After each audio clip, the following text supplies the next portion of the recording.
Shadnagar MLA అంటాడు ఒక సామాజిక వర్గానికి చెందిన వ్యక్తులను మేము ఖతం చేస్తామని చెప్పి ప్రెస్ మీట్ పెట్టి మరీ చెప్పిండు. మీరు ముందు సోమోట కేసు రిజిస్టర్ చేయాలి కదా 197 BNS కింద.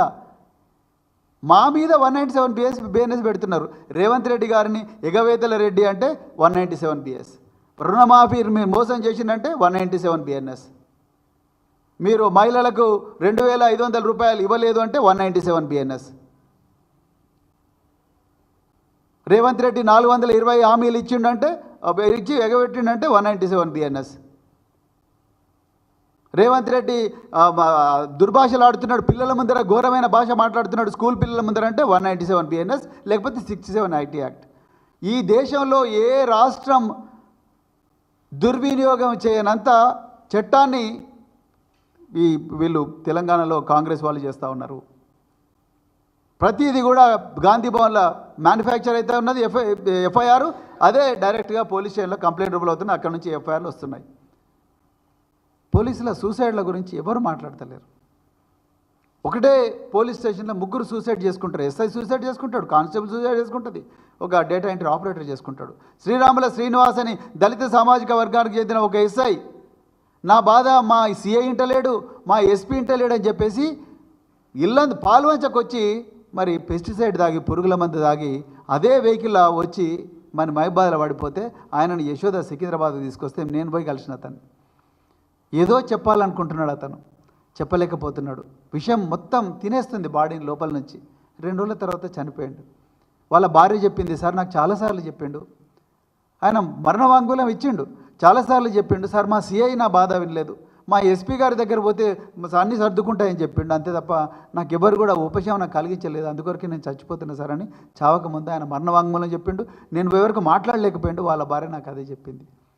మరి ఒక డిపార్ట్మెంట్లో అది పోలీసు వాళ్ళు సూసైడ్ చేసుకోవడం ఏంటి? Uniformed police officers, they always move with the weapons, lethal weapons, and police is the only agency which has licence, which has the weapons.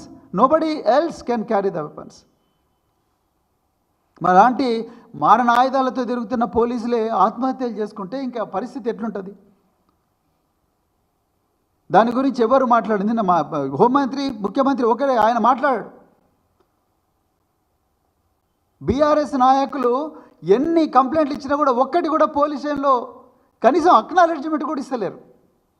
అదే కాంగ్రెస్ గాంధీ భవన్ నుంచి కంప్లైంట్ రాగానే 2 నిమిషాలు, ఇంతకుముందు చెప్పిన మన్నే క్రిషాంక్. అదేవిధంగా 7 సంవత్సరాల తక్కువ ఉండే, 7 సంవత్సరాల శిక్ష కన్నా తక్కువగా ఉండే ఏ కేసులైనా కూడా 35(3) BNSS ప్రకారం స్టేషన్ బెయిల్ ఇవ్వచ్చు. కాంగ్రెస్ నాయకులకు అసలు కేసులే పెడతలేరు వాళ్ళ మీద.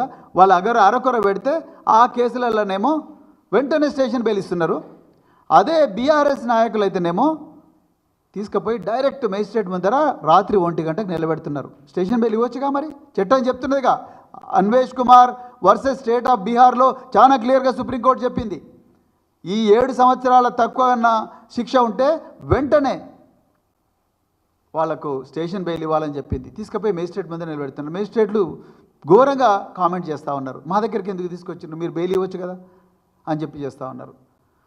SC కమిషన్ చైర్మన్గా పనిచేసిన డాక్టర్ ఎర్రోల శ్రీనివాస్, ఒక స్కాలర్, ఒక ఉద్యమకారుడు, ఆయన బెయిల్ విషయంలో ఇదే పాడి కౌశిక్ రెడ్డి గారు ఎంబడి పోయిండు. ఆయన నాకు భయం అవుతుంది, నువ్వు నా ఎంబడి రా అంటే పోయిండు.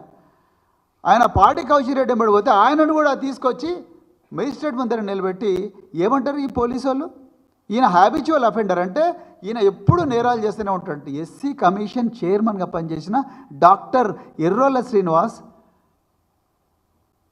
ఒక హ్యాబిచువల్ అఫెండర్గా ఎట్లా మీరు డిస్క్రైబ్ చేస్తారు? అసలు ఎట్లా నోరొస్తున్నది మీకు? ఎంతోమంది SC STలకు పేదవాళ్ళకు న్యాయం చేసిన వ్యక్తి మీరు డైరెక్ట్గా పోయి హ్యాబిచువల్ అఫెండర్ అని ఎట్లా అంటారు? ఏ పోలీస్ ఇష్యూలో మరి పోలీసుల మధ్యలోనే అంతర్గత కొట్లాటలు, అసలు అవసరమా ఇది? ఎంత గొప్పగా ఉండే డిపార్ట్మెంట్. ఇంకా ముఖ్యమంత్రి గారి అంతర్గత భద్రత, ముఖ్యమంత్రి గారి భద్రత విషయంలో తెలంగాణ స్పెషల్ పోలీసులను తీసి AR పోలీసులను పెట్టిండ్రు. ఆ విషయం గురించి నిన్న పోలీస్ అధికారులు మాట్లాడలేదు. అంటే ఒకటే కుటుంబంలో ఉండే 3 విభాగాల్లో ఒక విభాగాన్ని ముఖ్యమంత్రి నమ్మలేని పరిస్థితి. ఇది తెలంగాణ పోలీసులో తెలంగాణ శాంతి భద్రత వ్యవస్థ నడుస్తుంది. మేము ఇప్పటికి కూడా చెప్తున్నాం, మేము పోలీస్ వ్యవస్థకు ఏ వ్యవస్థకు కూడా ఏ ప్రభుత్వ వ్యవస్థకు కానీ మేము వ్యతిరేకం కాదు. ఏ చట్ట వ్యతిరేకమైన పనిని కూడా భారత రాష్ట్ర సమితి సపోర్టు చెయ్యదు.